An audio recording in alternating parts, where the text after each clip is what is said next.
Marcus Cole had spent 20 years building walls so high no one could see the broken man inside.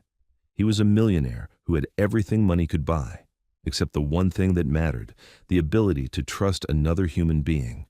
One careless mistake, one wrong door, and Emily Parker stumbled into his carefully controlled world with her 6-year-old son and a warmth he'd forgotten existed.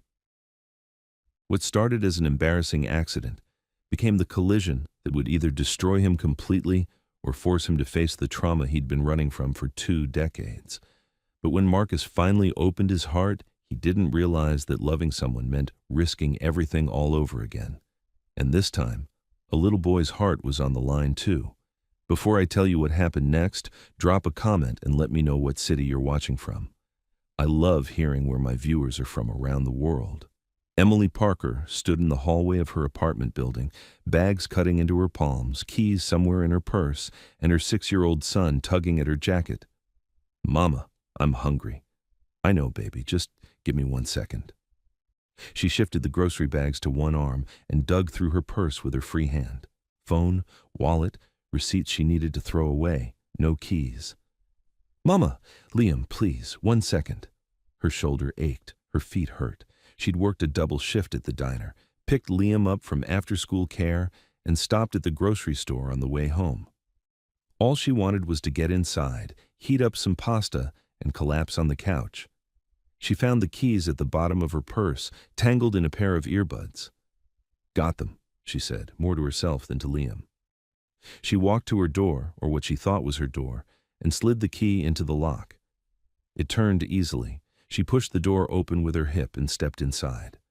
The apartment was dark, and it smelled different, not like her lavender air freshener, more like leather and something woody, cedar maybe.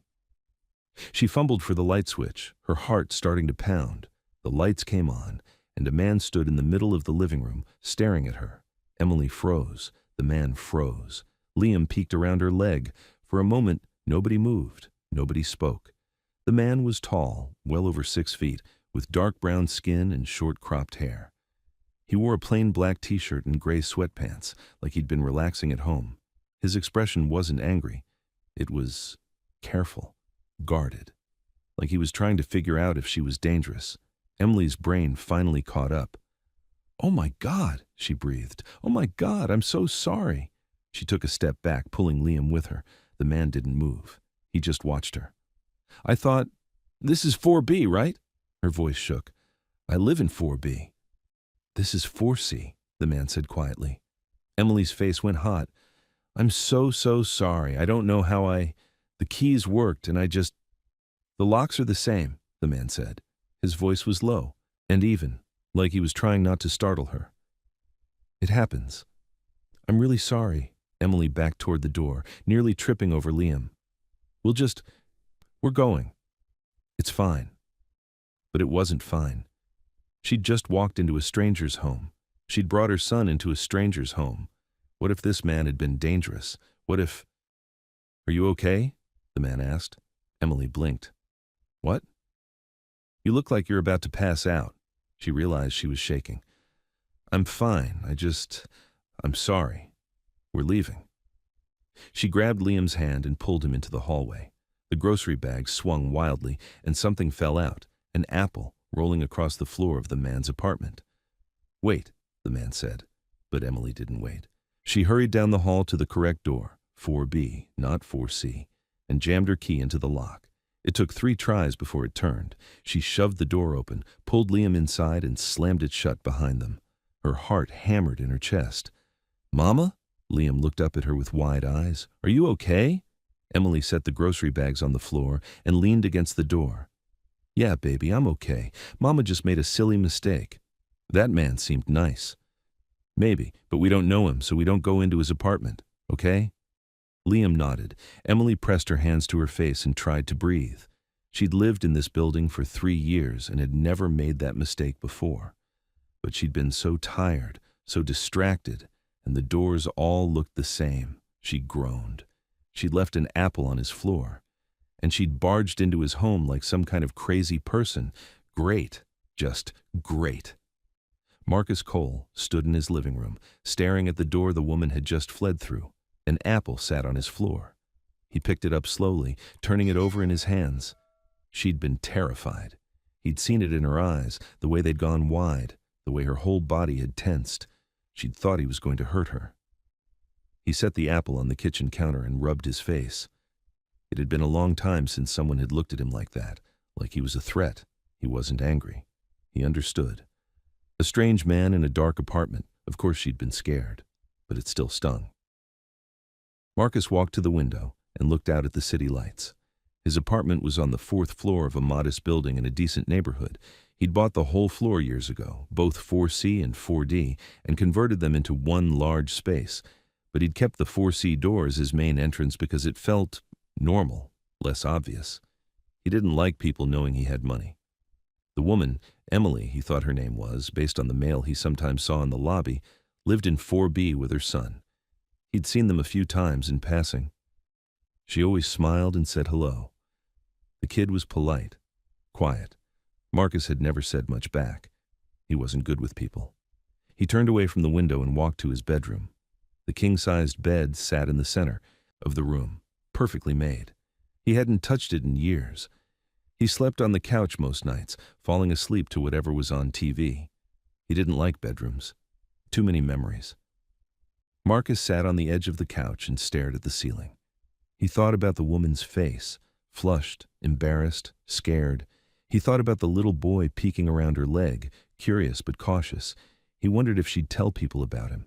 The weird guy in 4C who just stood there like a statue when someone walked into his apartment. Probably. He sighed and closed his eyes. It didn't matter. He'd lived here for 5 years and had spoken to maybe 3 neighbors. He liked it that way. Quiet, controlled, safe. Emily sat on her couch, her phone pressed to her ear. "Mom, I'm fine. It was just embarrassing." Embarrassing? Her mother's voice was sharp with worry. "Emily, you walked into a stranger's apartment." "I know, but nothing happened." He was actually pretty calm about it. "What did he look like?" Emily hesitated. "Why does that matter?" "I'm just asking." "He's black, tall, maybe mid-30s. He seemed, I don't know, quiet." Her mother was silent for a moment. "And you're sure he didn't?" "Mom, stop. He didn't do anything. I'm the one who barged into his place." "Still, you need to be careful." Emily pinched the bridge of her nose. Her mother meant well, but sometimes her worry crossed into something else, something Emily didn't want to name. "I'm always careful," Emily said, "but I'm also exhausted and I made a mistake. That's all it was. A mistake." "Okay," her mother's tone softened. "I'm sorry. I just worry about you and Liam." "I know, but we're fine. I promise." After they hung up, Emily sat in the quiet apartment, listening to Liam play with his toys in his room. She thought about the man, Marcus maybe. She thought she'd seen that name on a package once. He'd been so still, so controlled, but there'd been something in his eyes. Not anger, not malice, something sadder than that. The next morning, Marcus found Emily's keys on his kitchen counter. She must have set them down when she walked in, too flustered to realize. He picked them up, turning them over in his hands.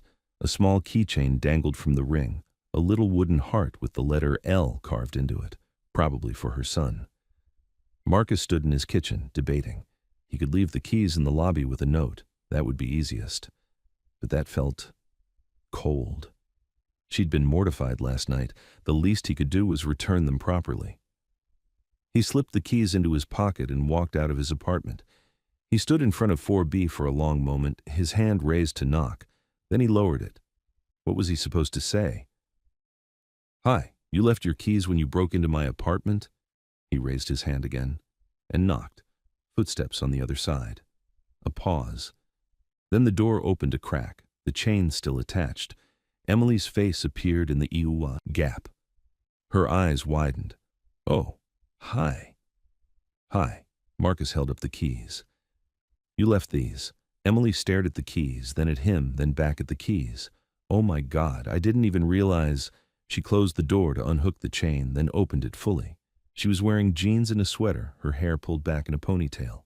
She looked younger in the daylight, softer. "Thank you," she said, taking the keys. "I'm so sorry about last night. I still can't believe I did that. It's okay. It's not okay. I invaded your privacy. I brought my son into your home without permission. It was an honest mistake, Marcus said. His voice came out quieter than he intended. Really?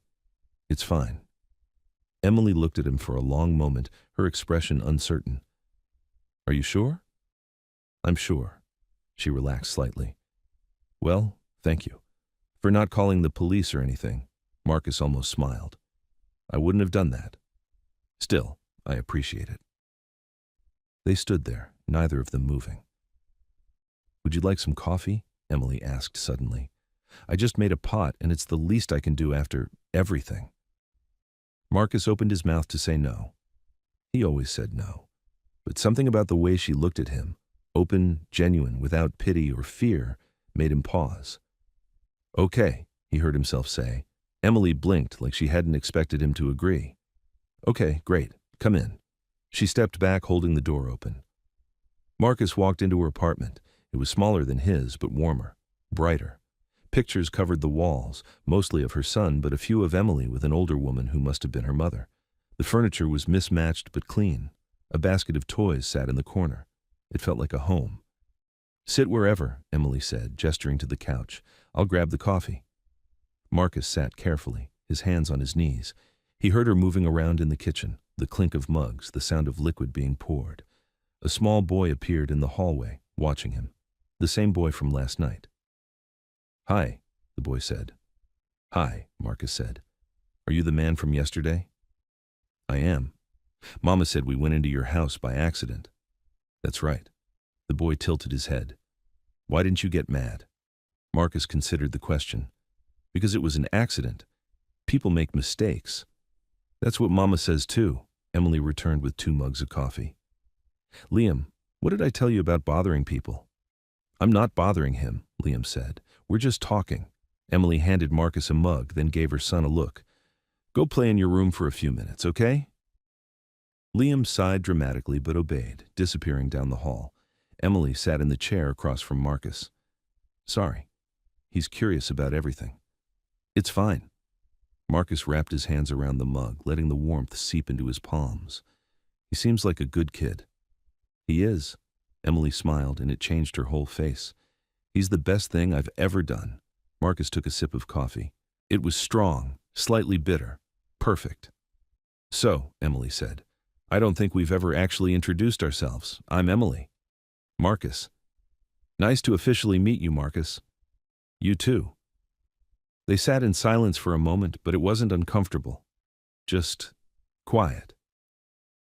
Have you lived here long? Emily asked. 5 years? Really? I've been here 3, and I don't think I've seen you more than a handful of times. I keep to myself. I get that. Emily set her mug on the coffee table. I'm sorry if I seemed scared last night. I was surprised, but I didn't think you were going to hurt me or anything. Marcus looked at her. You were scared. Okay, maybe a little, but not because of you specifically.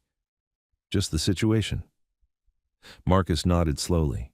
He appreciated that she was trying to make him feel better, but he knew what he'd seen in her eyes. I understand, he said. Emily studied him. Can I ask you something? Sure. You don't have to answer if you don't want to, but are you okay? Marcus frowned. What do you mean? I don't know. You just seem, I don't know, like you're carrying something heavy. Her words hit him harder than they should have, because she was right. He was carrying something heavy. He'd been carrying it for 20 years. I'm fine, he said. Emily didn't look convinced, but she didn't push. Okay, but if you ever need a friend, or just someone to talk to, I'm right next door. Marcus didn't know what to say to that. Nobody had offered him friendship in a long time. Thank you, he said finally. They finished their coffee in comfortable silence. When Marcus stood to leave, Emily walked him to the door. Thanks for returning my keys, she said, and for the coffee. Well, for drinking my coffee, you know what I mean. Marcus almost smiled again. I know what you mean. He stepped into the hallway, then turned back. Emily? Yeah? If you ever need anything, I'm right next door too. Her smile widened. I'll remember that. Marcus walked back to his apartment, closed the door behind him, and stood in the silence. Something felt different. He couldn't name it, couldn't explain it. But for the first time in a very long time, his apartment didn't feel quite so empty. That night, Emily lay in bed, staring at the ceiling. She thought about Marcus, about the careful way he moved, the way he held his coffee mug like it might break, the sadness in his eyes when she'd asked if he was okay. She'd meant what she said. He looked like he was carrying something heavy. But she also recognized that look. She'd seen it in the mirror often enough. After Liam's father left, after he'd made it clear he wanted nothing to do with either of them, Emily had carried that weight for a long time. The weight of rejection, of wondering what she'd done wrong, of trying to be enough for her son when she felt like she wasn't enough for anyone. It had taken years to put that weight down.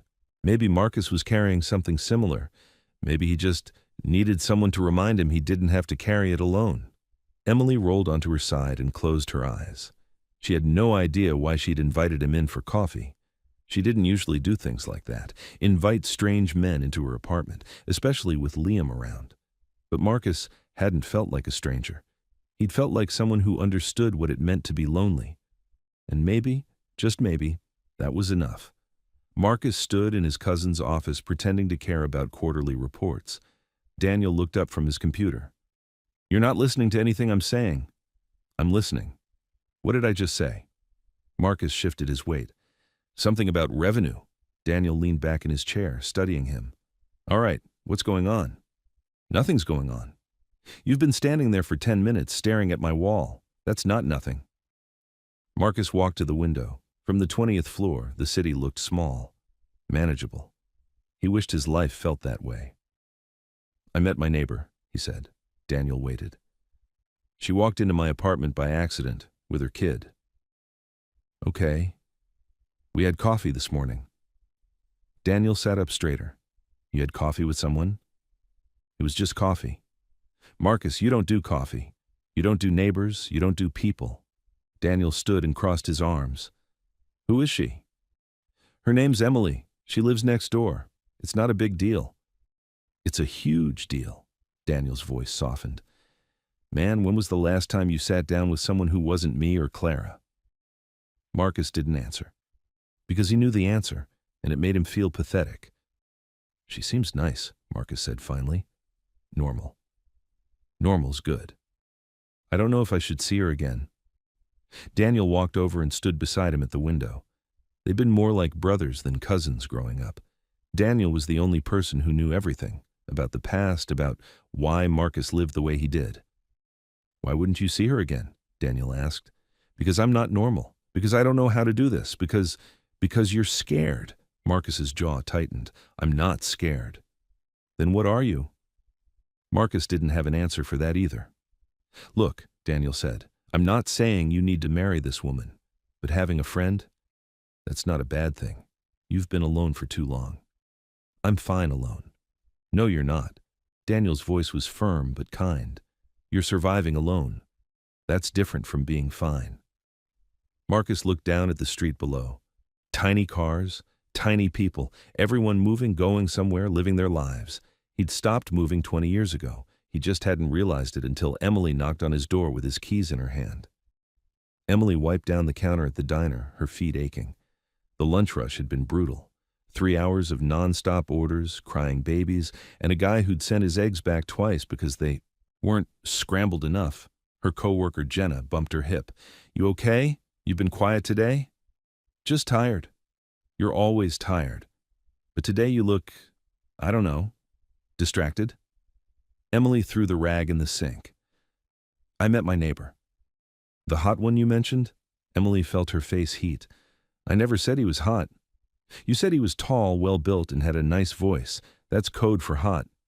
"I said he seemed nice." "Uh-huh," Jenna grinned. "So what happened?" Emily told her about the wrong apartment, the keys, the coffee. Jenna listened, her grin growing wider. "Girl, he came back to return your keys in person. That's a move." "It's not a move. He was being polite." "Men don't do polite unless they're interested." "You're reading too much into it." "Am I?"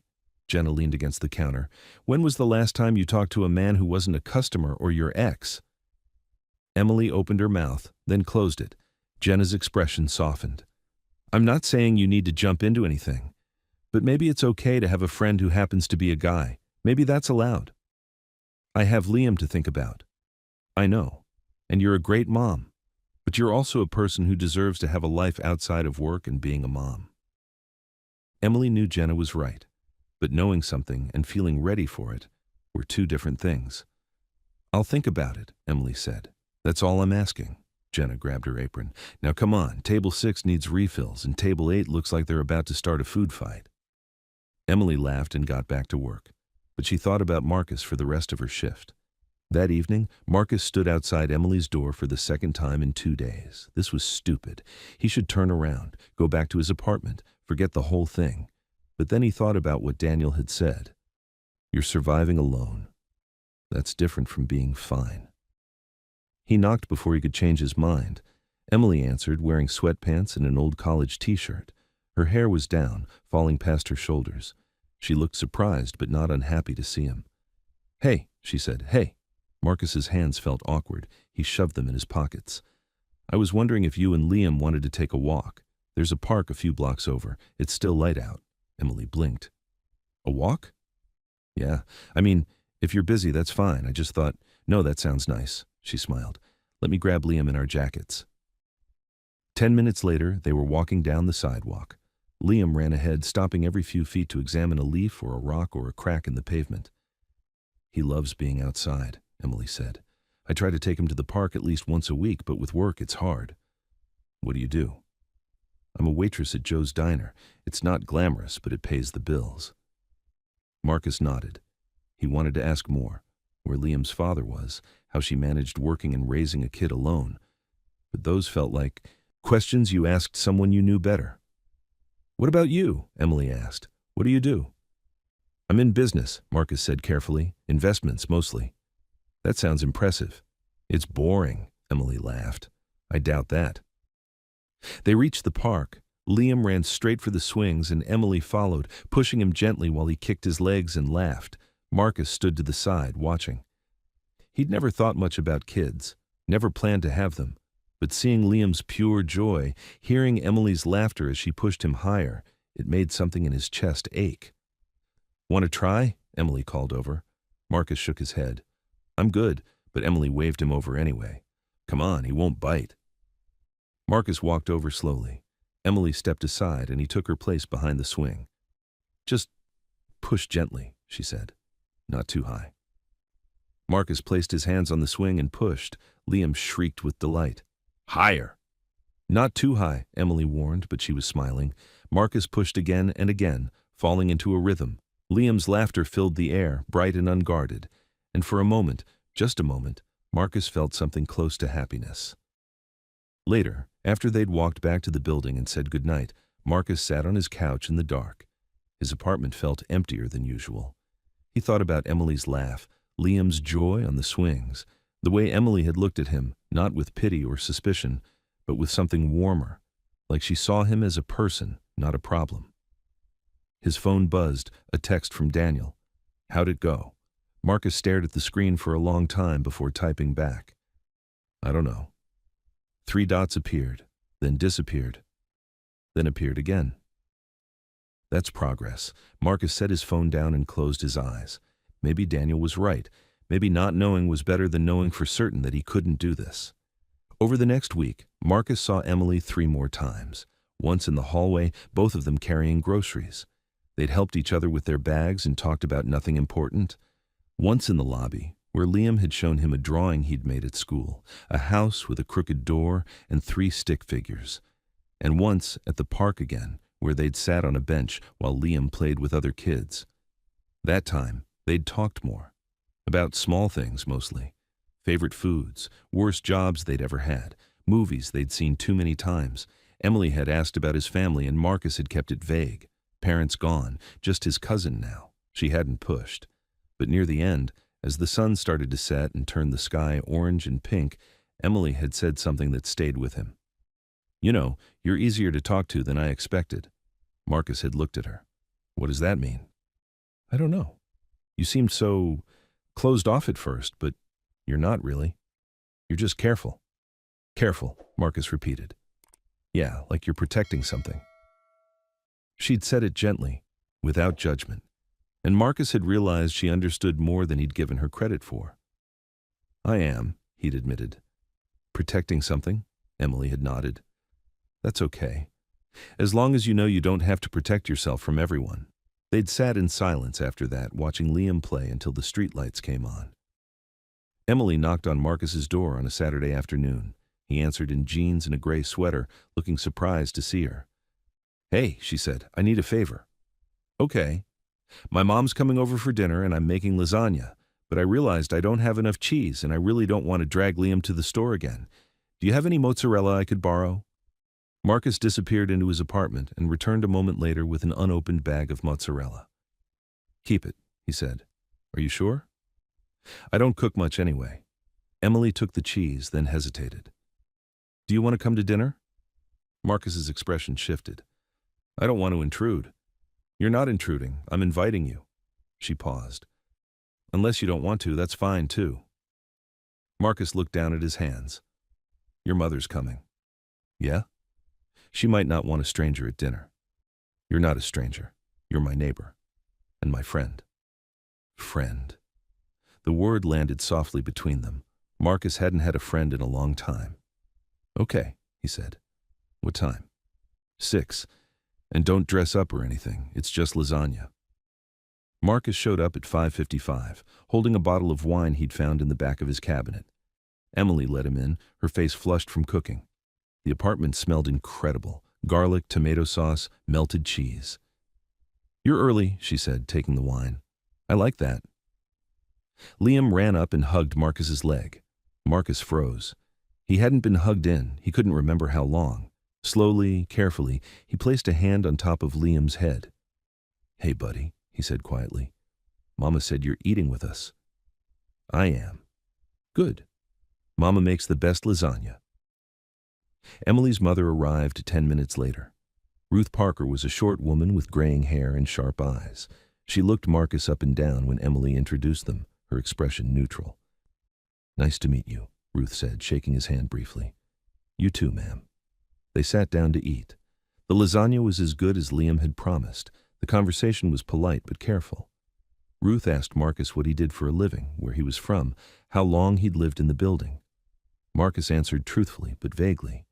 He could feel Ruth sizing him up, deciding whether he was a threat. He couldn't blame her. If he had a daughter and a grandson, he'd be protective too. After dinner, Emily and Ruth cleared the table while Marcus and Liam sat in the living room. Do you have any kids? Liam asked. No. Do you want kids? Marcus considered the question. I don't know. I never thought about it much. I think you'd be a good dad. Marcus looked at the boy. Why's that? Because you're nice, and you listen. Marcus felt something crack open in his chest, something he'd kept locked for 20 years. Thank you, he said softly. In the kitchen, Ruth was talking to Emily in a low voice. He seems fine, Ruth said, but you don't really know him. I know him enough. Emily, Mom, I'm not doing anything crazy. We're just friends. He's nice to Liam. He's nice to me. That's all it is. For now. Emily dried a plate and set it in the cabinet. What's that supposed to mean? It means you have a habit of seeing the best in people, even when they don't deserve it. Emily's jaw tightened. She knew her mother was talking about Liam's father, about how Emily had believed his promises until it was too late. Marcus isn't like that, Emily said. You don't know what he's like. And you don't know him at all, Ruth sighed. I'm just trying to protect you. I know, but I don't need protecting right now. I need you to trust that I can make my own decisions. They finished the dishes in silence. When Marcus left an hour later, Emily walked him to the door. I'm sorry about my mom, she said. She's just protective, I get it. She doesn't mean to be rude. She wasn't rude, she was honest. Marcus looked at Emily. She's right to worry. What do you mean? You don't really know me. Emily crossed her arms. So tell me, help me know you. Marcus wanted to. God, he wanted to, but the words stuck in his throat. I should go, he said instead. Emily's face fell slightly, but she nodded. Okay, thanks for coming. Marcus walked back to his apartment and closed the door. He stood in the darkness, his heart pounding. He'd almost told her, almost said the thing he'd never told anyone except Daniel, that 20 years ago he'd loved someone, that she'd hurt him so badly he'd built walls so high he couldn't see over them anymore, that he was terrified those walls would crush him if he tried to tear them down. But Emily made him want to try, and that scared him more than anything. The next morning, Emily woke to the sound of rain against her window. She lay in bed for a moment, staring at the ceiling, thinking about the way Marcus had looked at her last night, like he wanted to say something important, but couldn't find the words. She understood that feeling. After Liam's father left, she'd spent months unable to talk about it, the shame of being abandoned, the fear that she'd done something wrong, the exhaustion of trying to convince herself she was better off alone. It had taken her a long time to find her voice again. Maybe Marcus was still looking for his. She got up, made breakfast, and got Liam ready for Sunday at her mother's house. Ruth always took him for a few hours on Sundays so Emily could have time to herself, to do laundry, clean, or just breathe. When she dropped Liam off, her mother pulled her aside. "I wasn't trying to upset you last night," Ruth said. "I know. I just worry. I know that too." Emily squeezed her mother's hand. "But I'm okay, really." Ruth didn't look convinced, but she let it go. Emily drove back to her apartment building, parked, and sat in her car for a moment watching the rain. Then she texted Marcus. "Are you home?" 3 dots appeared immediately. "Yes." Emily took a breath. "Can I come over?" Or a longer pause this time. "Okay."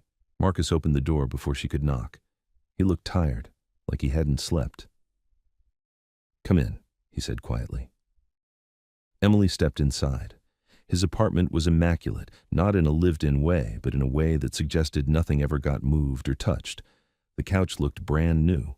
The kitchen counters were spotless, no photographs on the walls, no clutter anywhere. It felt more like a hotel room than a home. "Do you want coffee?" Marcus asked. "No, I want to talk." Marcus's shoulders tensed. "About what?" "About last night. About why you ran away." "I didn't run away." "Marcus," Emily's voice was gentle. "You did." He turned away from her, walking to the window. The rain streaked down the glass in rivulets. Emily followed him but kept her distance. "You said I don't really know you. So help me know you." "Why do you want to?" "Because I like you, and I think you like me too.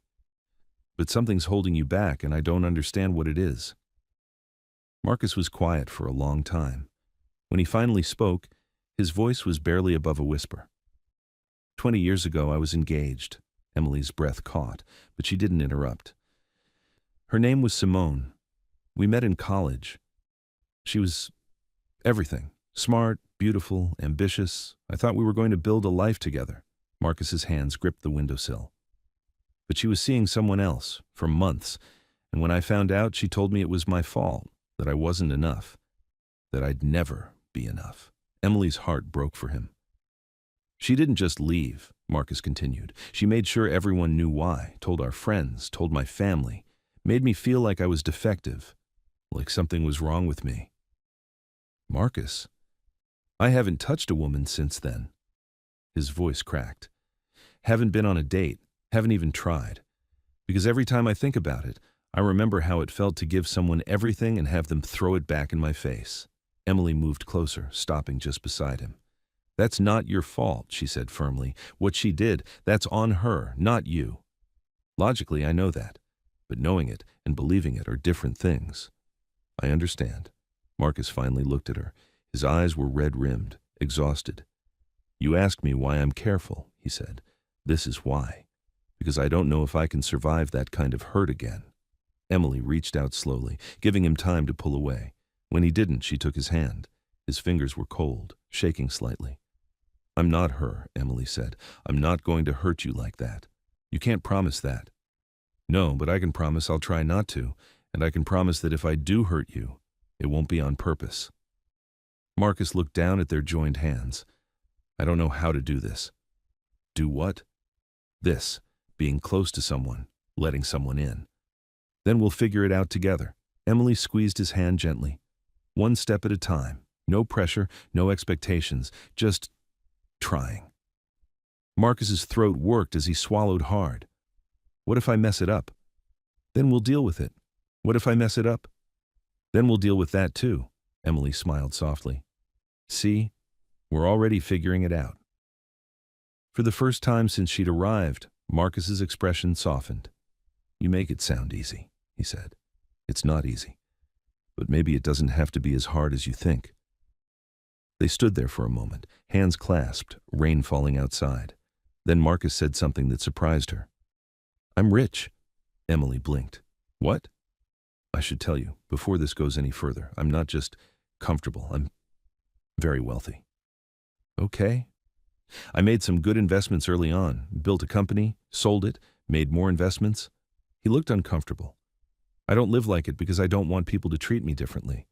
But you should know. Emily processed this. Why are you telling me?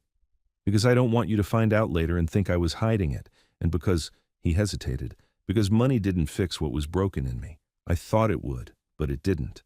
Emily understood. Money can't fix a broken heart. No, it can't. She squeezed his hand again. I don't care how much money you have, Marcus. That's not why I'm here. I know. That's why I told you. They moved to the couch and sat down, still holding hands. Can I ask you something? Marcus said. Of course. What happened with Liam's father? Emily had been expecting this question. He left when I was 5 months pregnant. Said he wasn't ready to be a father, that he needed to focus on his career. She laughed bitterly. Last I heard, he's living in California with a new girlfriend. Never met Liam. Never tried. I'm sorry. Don't be. We're better off without him. Emily meant it. Liam is the best thing that ever happened to me, and I'd rather raise him alone than with someone who doesn't want to be there. You're a good mother. I try. Some days I feel like I'm failing, but I keep showing up. That's all I can do. Marcus nodded slowly. That's more than most people do. They sat in comfortable silence for a while, the rain providing a soft soundtrack. Finally, Emily said, So what now? I don't know. Do you want to keep seeing me? Marcus looked at her, really looked at her. At the kindness in her eyes, the patience in her expression, the warmth that seemed to radiate from her. Yes, he said, I do. Then let's keep it simple. No rushing, no pressure. We'll just spend time together, see what happens. What about Liam? What about him? I don't want to confuse him or hurt him if this doesn't work out. Emily appreciated that he was thinking about her son. Liam already likes you, and if we take things slow, he'll adjust to whatever this becomes. Kids are resilient. Marcus wanted to believe her. He wanted to believe this could work. Okay, he said. Slow. Emily smiled. Slow. Over the next 2 weeks, they fell into a rhythm. Marcus would text Emily good morning. She'd send back a photo of Liam doing something cute, eating breakfast with milk on his nose or holding up a picture he'd drawn. They'd have dinner together twice a week, sometimes at her place, sometimes at his. Liam was always there, chattering happily about school or his friends or the bug he'd found on the playground. Marcus found himself looking forward to those dinners more than anything else in his week. He also found himself touching Emily more, not in big ways, just small things. A hand on her back when he walked past her in the kitchen, his knee brushing hers when they sat on the couch, their fingers tangling together during a movie. Each touch felt monumental, like crossing a bridge he'd thought was burned. Emily never pushed, never demanded more than he could give. She just accepted what he offered and gave him space for the rest. Daniel noticed the change immediately. You're smiling, Daniel said one afternoon at lunch. Am I? Yeah, it's weird. Stop it. Marcus did smile then. I can't help it. Is it the neighbor? Her name's Emily. So it is Emily. Daniel leaned back, grinning. Man, I never thought I'd see this. You actually like someone. I'm more than like her. The words came out before Marcus could stop them. Daniel's grin faded into something more serious. Are you falling for her? Marcus stared at his plate. I don't know. Maybe. That's good, Marcus. That's really good. Is it? Because I feel like I'm walking on ice, like any wrong move and everything falls apart. That's what vulnerability feels like. It's scary, but it's also worth it. Marcus wanted to believe that, but late at night, Alone in his apartment, the fear crept back in. What if Emily got tired of his baggage? What if she decided he was too broken to fix? What if he wasn't capable of giving her what she needed? The questions haunted him. Emily knew something was wrong when Marcus canceled their Friday dinner. Something came up. Sorry. No explanation, no alternative plan, she texted back. Is everything okay? Yes, just busy. But it didn't feel like the truth. Saturday, he didn't text at all. Sunday morning, Emily sent him a message. Did I do something wrong? No. Then what's going on? No response. Emily stared at her phone, frustration and hurt warring inside her. She'd been so careful, so patient. And now he was pulling away, and she didn't know why. That evening, she stood outside his door, debating whether to knock. She'd promised herself she wouldn't chase anyone ever again. After Liam's father, she'd vowed to protect her heart, to never beg someone to stay. But this felt different. Marcus wasn't running because he didn't care. He was running because he cared too much. She knocked. No answer. She knocked again, harder. The door opened. Marcus looked terrible. Hair uncombed, eyes bloodshot. Still wearing the same clothes from 2 days ago. Emily, what happened? She asked. Did I push too hard? Did I say something wrong? No. Then why are you shutting me out? Marcus stepped back, letting her in. His apartment was dark, curtains drawn. The TV played silently in the background. Emily closed the door and turned to face him. Talk to me.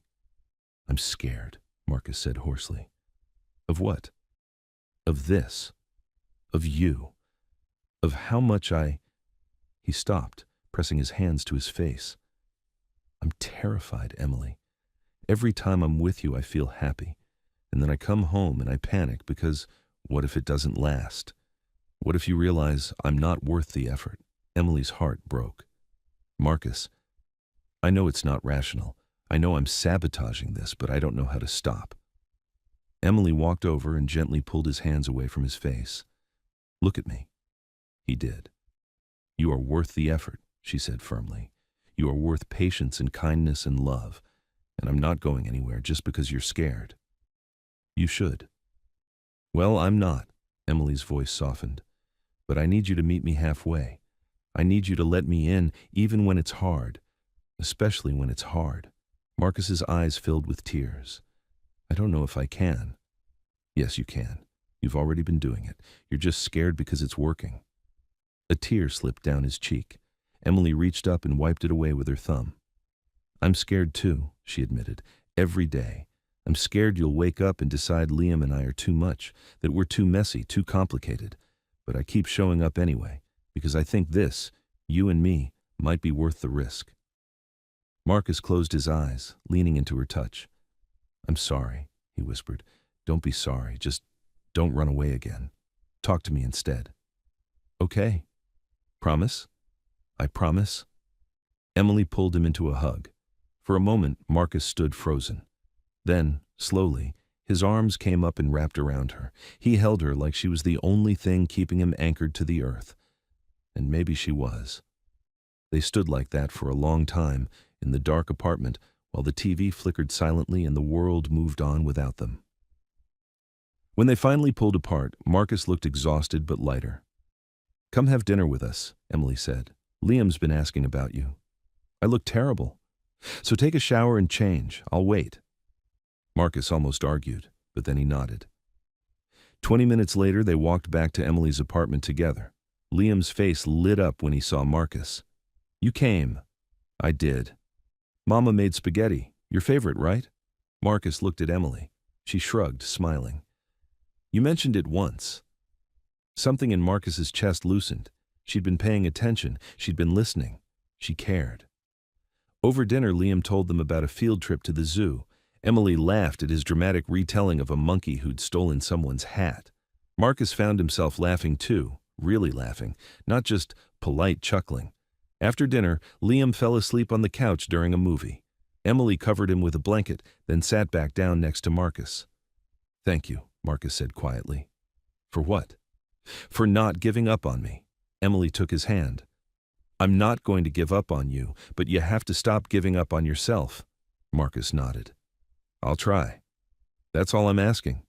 They sat together, hands clasped, watching the movie without really seeing it.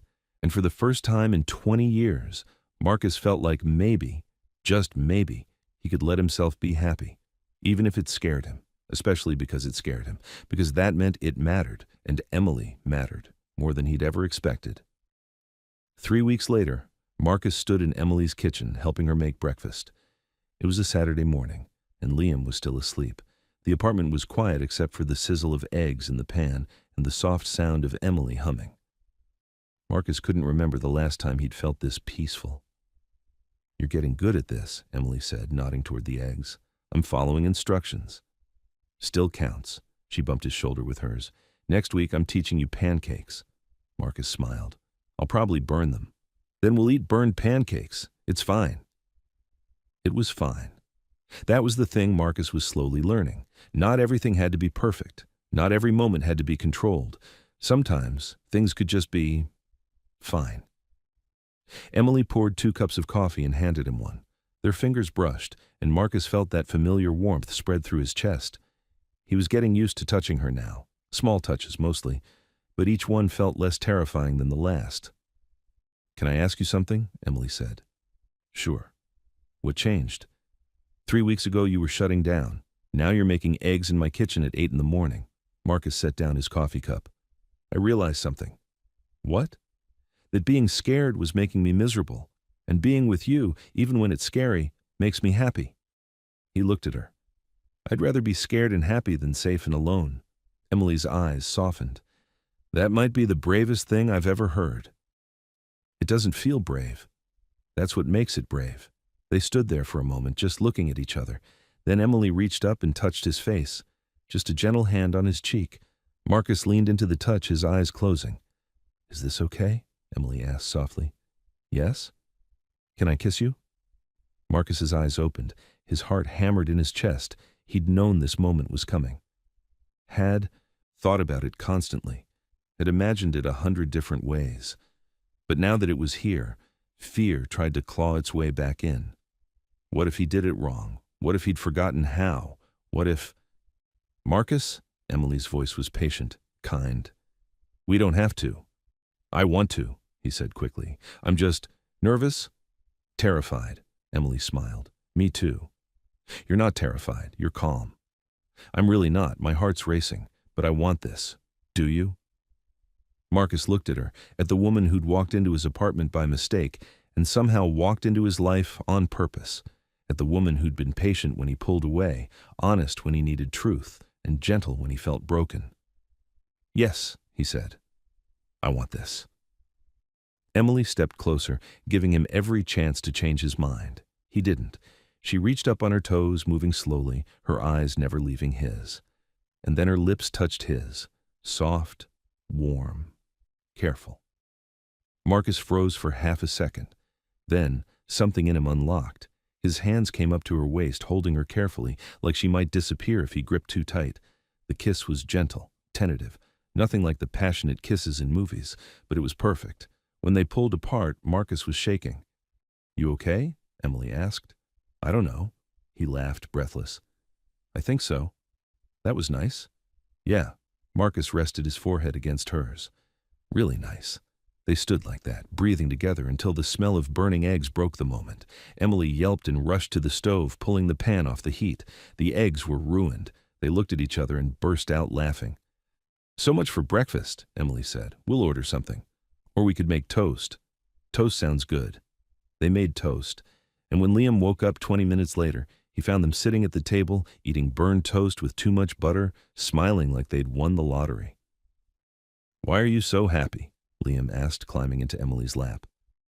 "No reason," Emily said. "Just a good morning." Liam looked at Marcus. "Are you happy too?" Marcus nodded. "Yeah, buddy, I am." "Good." Liam grabbed a piece of toast. "You should be happy more."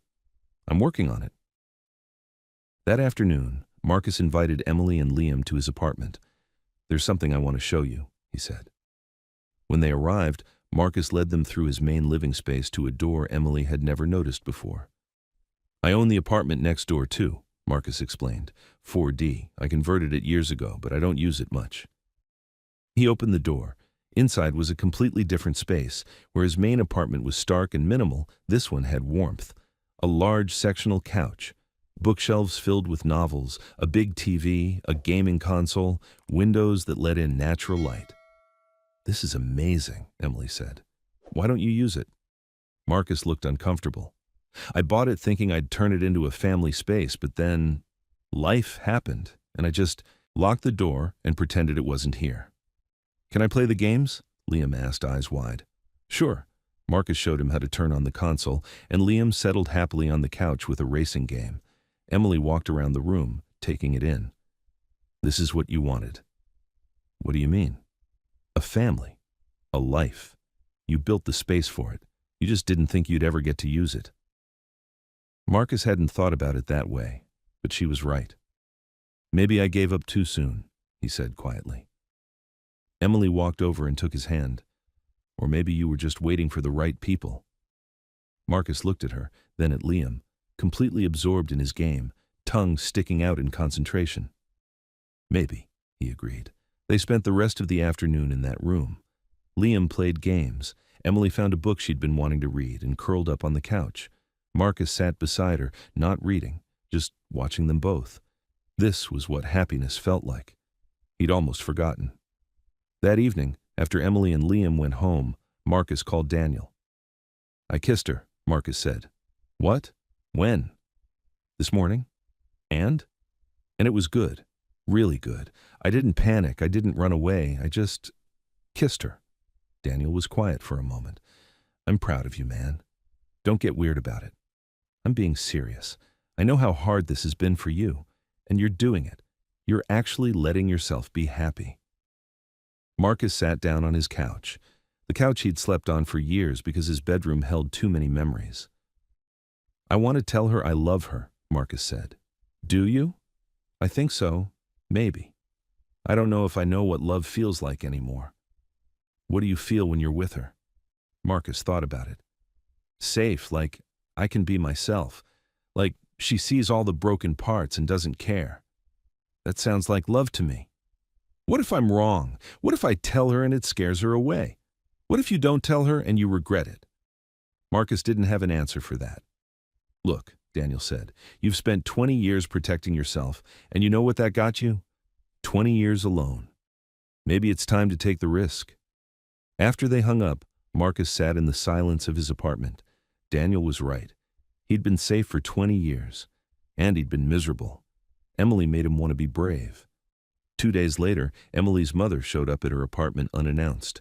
Emily opened the door to find Ruth standing there with a tight expression. "We need to talk," Ruth said. Emily sighed. "Come in." They sat in the living room. Liam was at school, so they were alone. "I heard you're dating the neighbor," Ruth said. "His name is Marcus, and yes, we're seeing each other." "How serious is it?"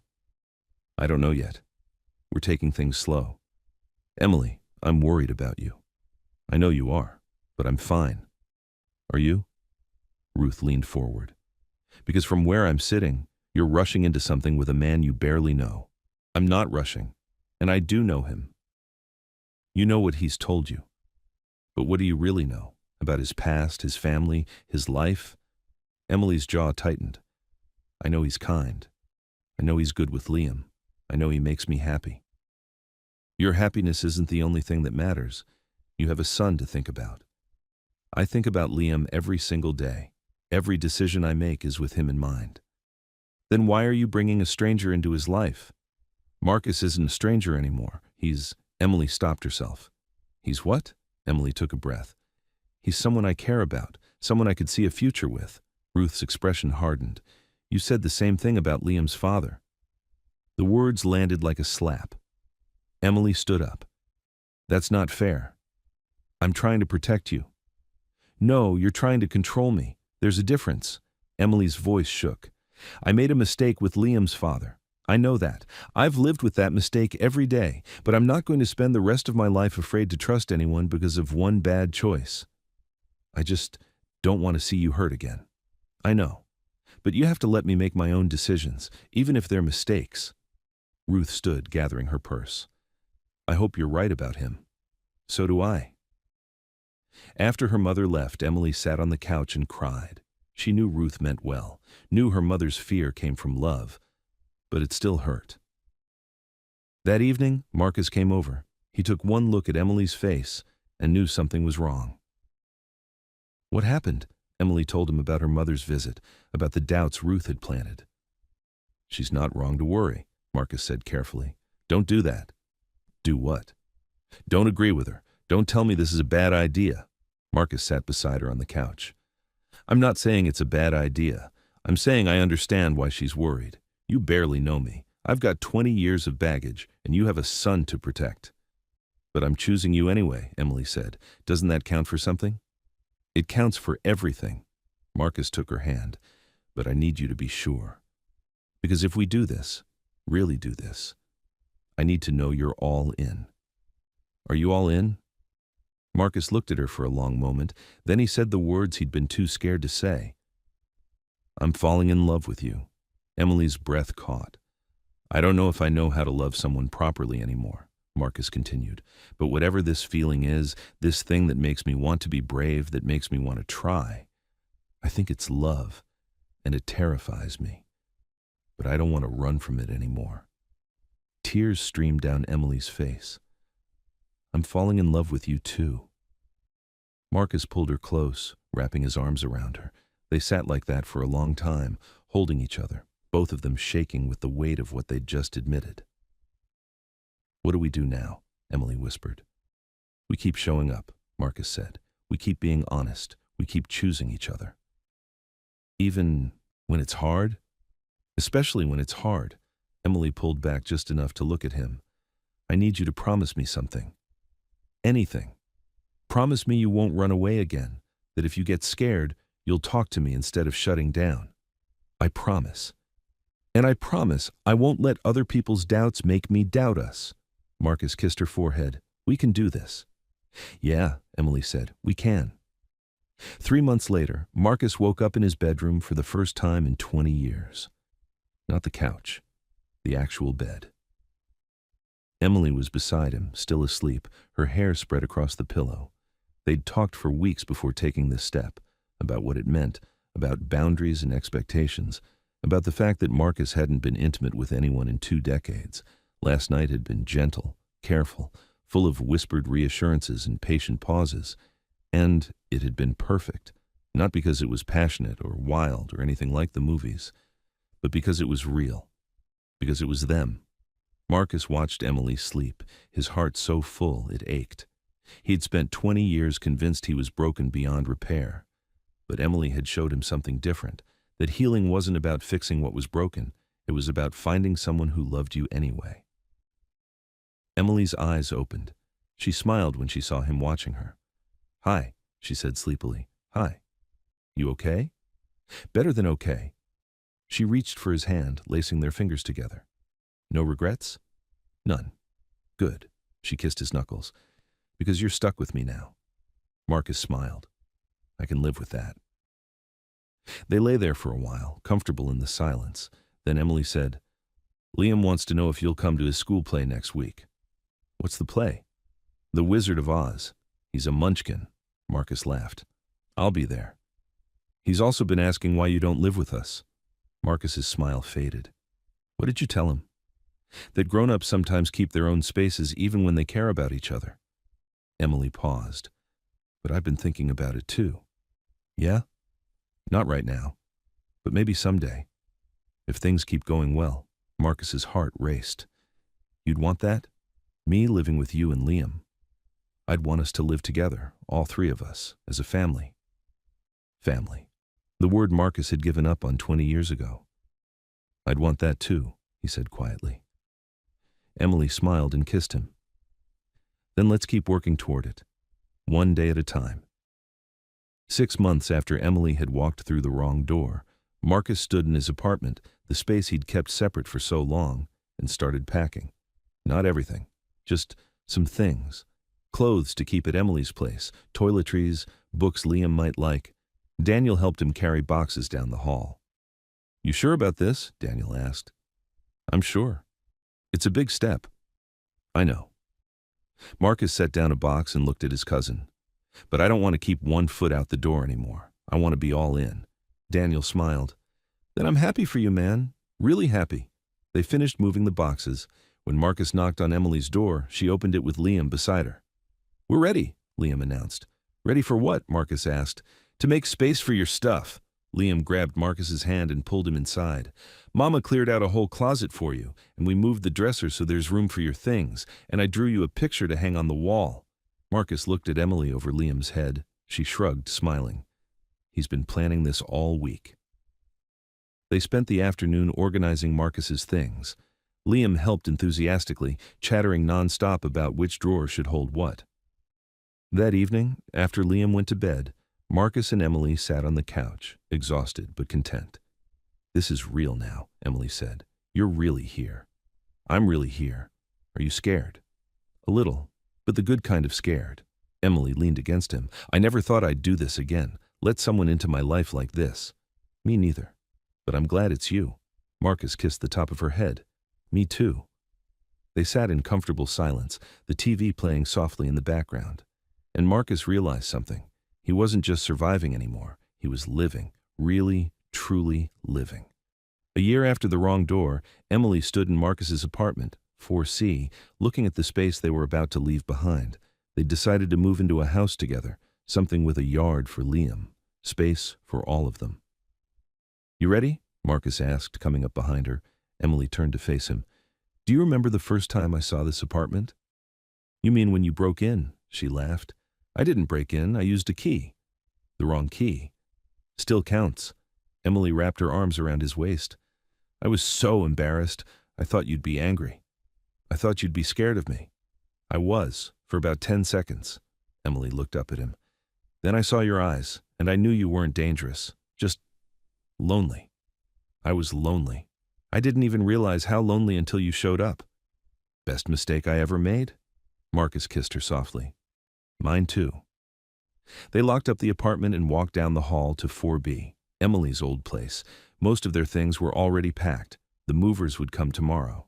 Liam sat on the floor, surrounded by boxes, carefully packing his toys. Can I bring all of them? He asked. You can bring whatever fits, Emily said. What about my rocks? Even your rocks. Liam beamed. Marcus sat down beside him, helping pack. You excited about the new house? Yeah, I get my own room, and you and Mama get your own room, and there's a room for guests? Liam paused. Does this mean you're going to be my dad? The question hung in the air. Emily held her breath.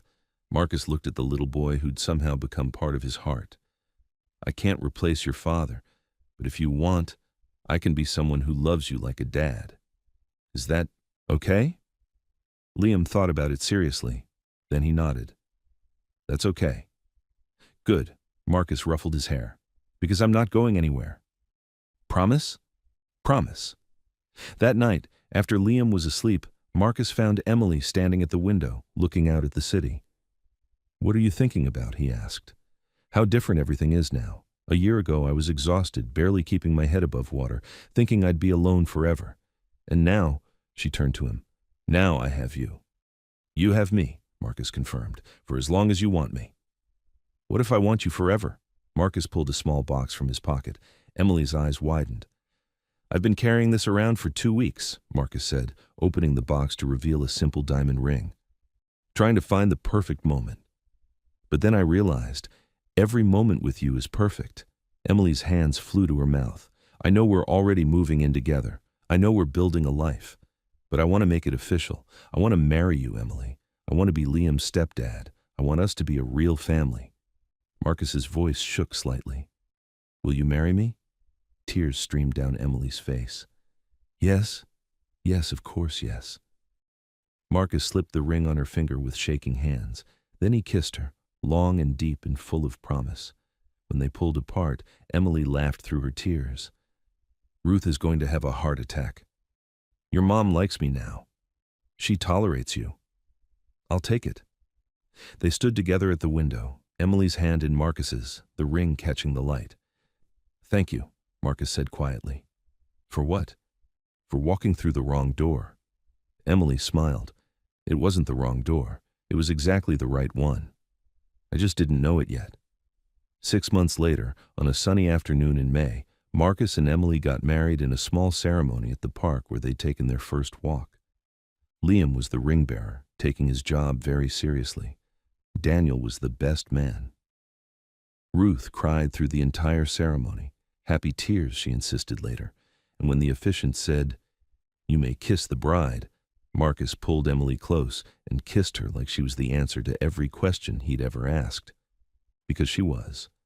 She was his second chance, his proof that broken things could be whole again, his reminder that love didn't demand perfection, just courage. As they walked back down the aisle, hand in hand, Liam ran up and grabbed both their hands. "Are we a family now?" he asked. "We've been a family for a while," Emily said. "But now it's official." "Good." Liam squeezed their hands. "I like being a family." Marcus looked at his wife, and his son, because Liam was his son now in every way that mattered, and felt something settle in his chest. Peace. After 20 years of running from love, he'd finally stopped, and he'd found something better than he'd ever imagined.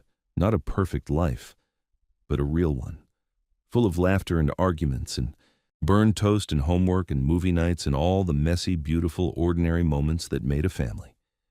It had started with a wrong door, but it had led him home, and he wouldn't change a single thing. The end.